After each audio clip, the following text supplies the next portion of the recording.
Big Podcast. Something I do on the side, and this is it's just kind of a fluke, really.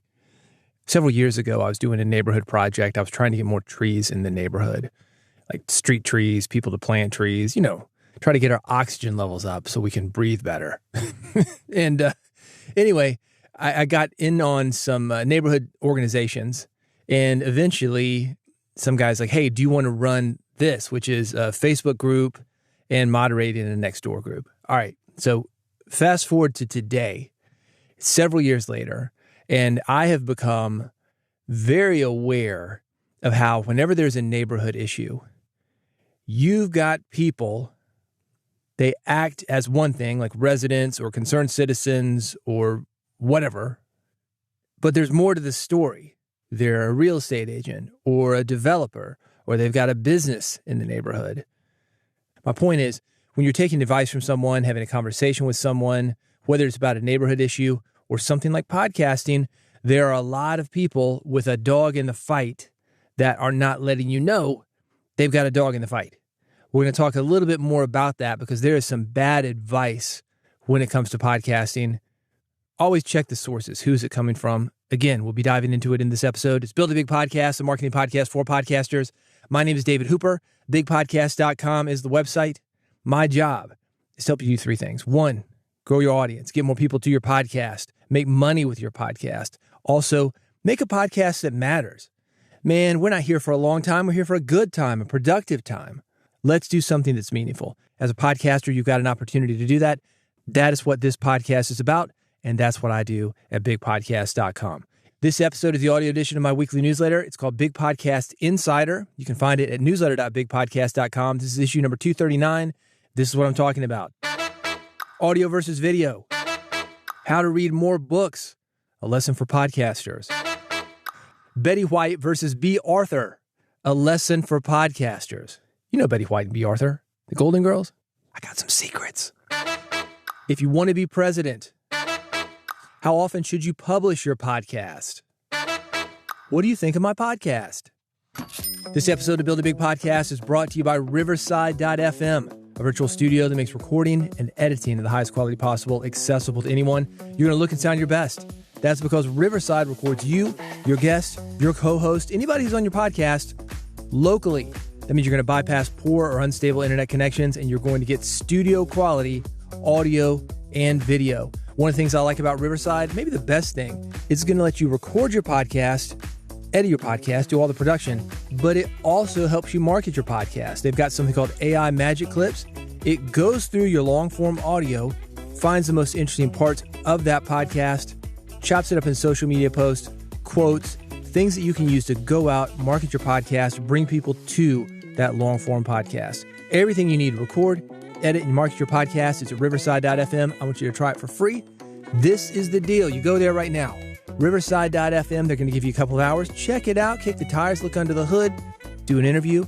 Do an episode. Do a couple of interviews. A couple of episodes. You're going to have enough time to see if you like it. Use all the features, the AI magic clips, the editing, the local recording. If you do want to stick around, I've got a discount code for you. It's 15% off. Big Podcast.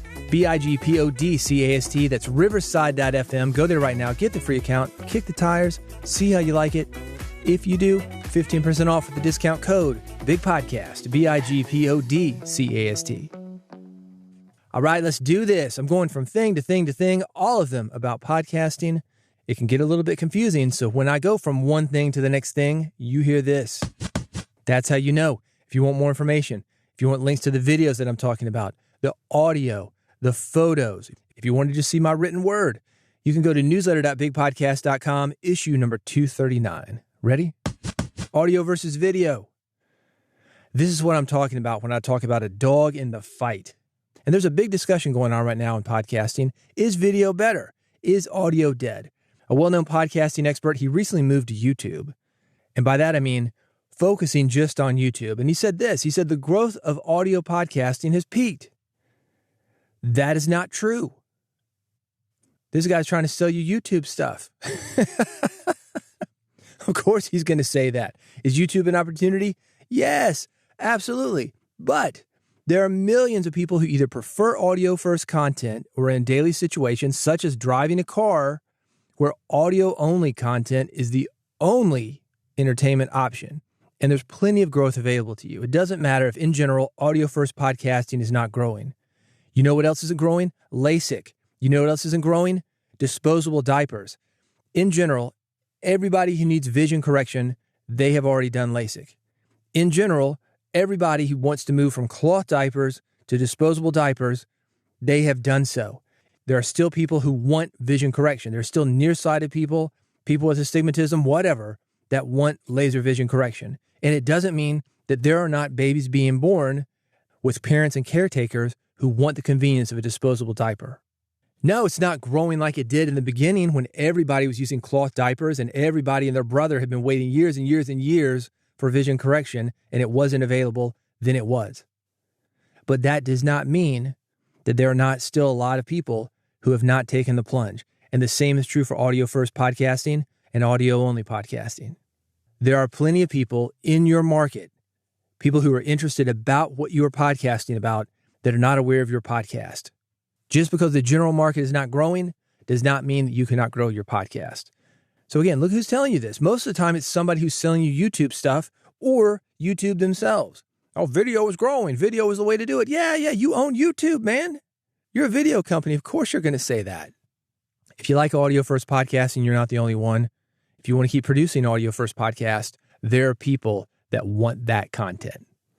By the way, speaking of a dog in a fight, if you want help making the most of your audio-first content, yeah, I can do it. Big Podcast Amp, let's talk about it. If you like this newsletter, you're going to love Big Podcast Amp. It's the audio monetization program. It is you working with me one-on-one and in a group. It's a personal coaching program. It's going to help you do three things. 1, grow your podcast audience. 2, get people talking about your podcast. And 3, make more money through podcast and your podcasting skills. You can get all the details at bigpodcast.com/amp. That's bigpodcast.com/AMP. Want to read more books? A lesson for podcasters. I've got a video. It is about how to read more books. You can find it, newsletter.bigpodcast.com, issue 239. I want you to think about this.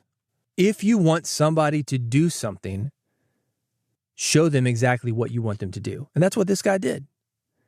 Wanted you to read more books? It's for a bookstore, publishing company, whatever. This is how to read more books. Get somebody who reads 1 book a year to read 2 books a year. You have just doubled the amount of books that you can sell. You could do this for podcasting. You want somebody to listen to more podcasts? You want somebody to listen to your podcast? Show them how to listen to your podcast. People don't know. People know how to use a radio. You press the power button. You turn up the volume. There's a tuner. It goes back and forth or around and around and around.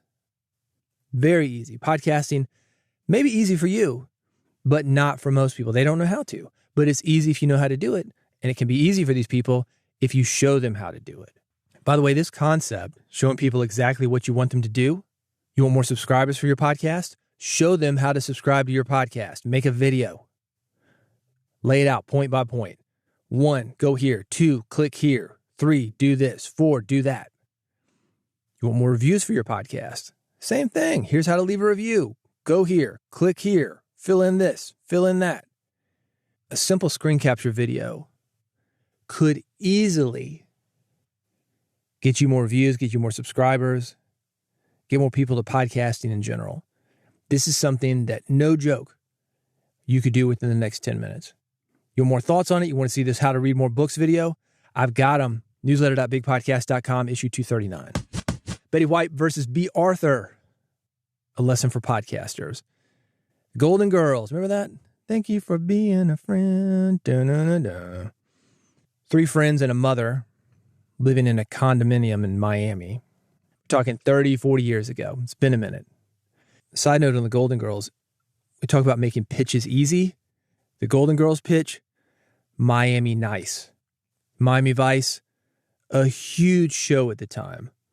What if we took that setting, Miami, old folks' capital of the world, it was at the time, and made it Miami Nice? That's the Golden Girls. That was the pitch.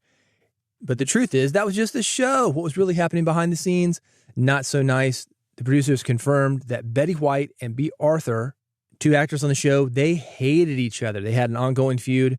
Some of the things that were said, I'm not going to say them on this podcast because I've got class. You can read the full story, newsletter.bigpodcast.com, issue 239.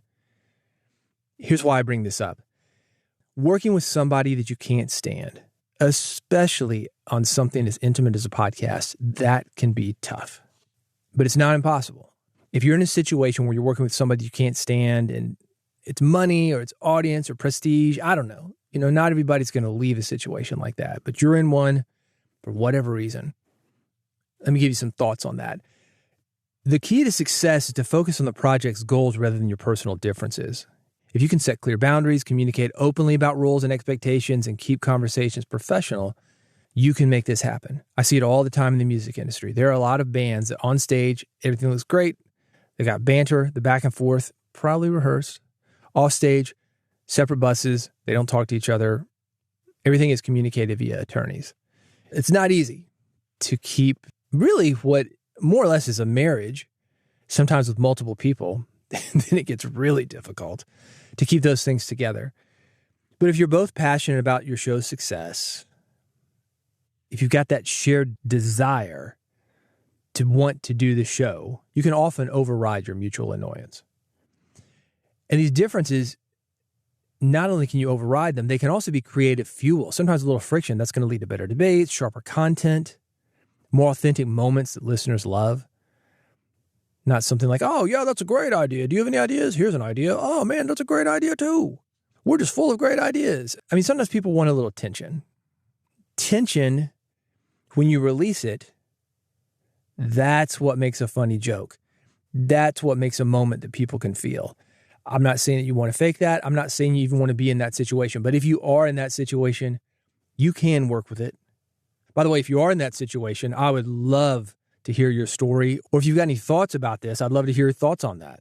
I've got the link to how to get in touch with me. I've got this link to the full story, all those comments between these two, what Betty White and Bea Arthur were saying about each other. I've got them linked, newsletter.bigpodcast.com. This is issue number 239. If you want to be president, Governor Gavin Newsom, governor of California, he's got a podcast. And I don't know if it's the podcast itself that's going to help his political career or the publicity from the podcast that's going to help his political career. But my guess is that what he is doing, including this podcast, mean we are going to hear a lot from him in the upcoming presidential election. I think he's going to go for it. I think he's got an opportunity to do it. The first clip they released, for example, that was one with Newsom introducing Charlie Kirk. These two opposite ends of the political spectrum, sort of like that last article that I talked about, what happens when you've got tension. These guys would have it, but this is also what can happen when you make that tension work for you. Gavin Newsom's got a 13-year-old kid, and he told him, he said, my 13-year-old son wanted to stay out of school so he could meet you.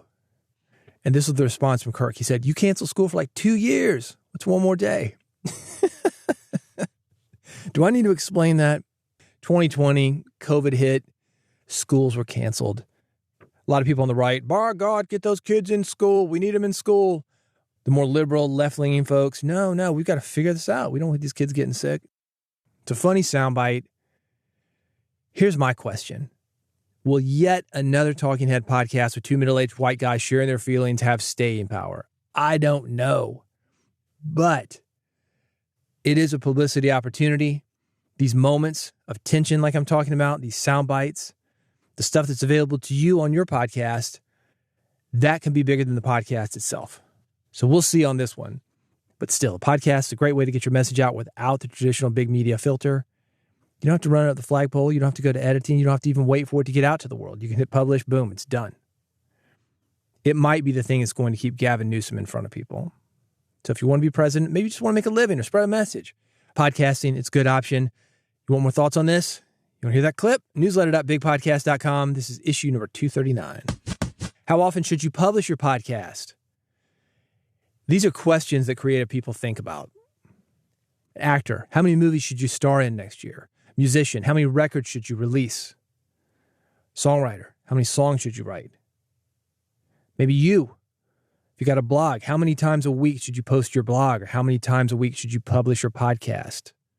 I ask myself this because I write books. When should I release my next book?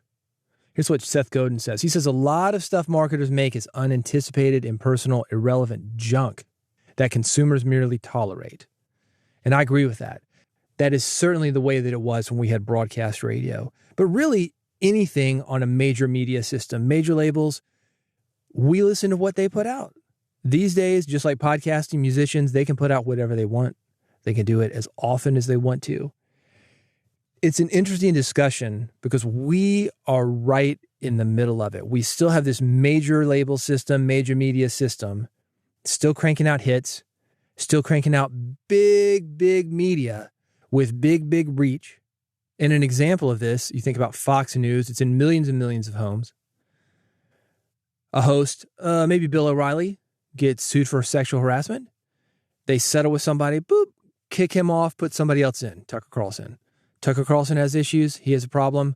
Boop, kick him out, put somebody else in. It doesn't matter who the host is. What matters is the slot. What matters is it's in living rooms, millions and millions of living rooms. That doesn't matter. It's a little bit different for us, but we still have that system that we've got to go against. And that is an issue. This is what I said about radio a minute ago. They just want to turn it on and have it work. They don't know how to get podcasts. But once they do, and again, taking it back to something I said earlier, maybe make them a video, show them how to get a podcast, then it's on. And that's your opportunity. So how often should you publish? I don't know.